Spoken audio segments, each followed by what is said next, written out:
بخير هاتن حميان خوش جالبس حمصوص. بجن اليوم بدأنا إطلاق حملة رفع الأنقاض في مدينة كركوك.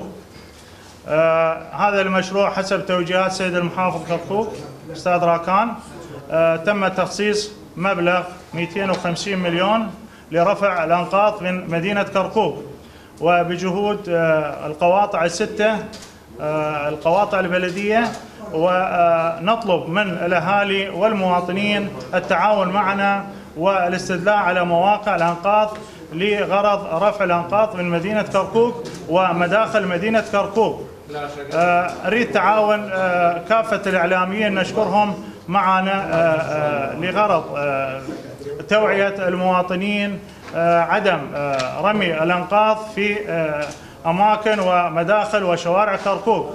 وخلاف ذلك لدينا مفارس من الشرطة والبلدية ولجنة التجاوزات والمرور في حالة إلقاء القبض على مشاهدة رمي أنقاض في الشوارع أو مداخل كركوك سوف يتم محاسبة صاحب الآلية وفق قرار 256 بمبلغ تصل إلى 500,000 دينار لكل مخالف.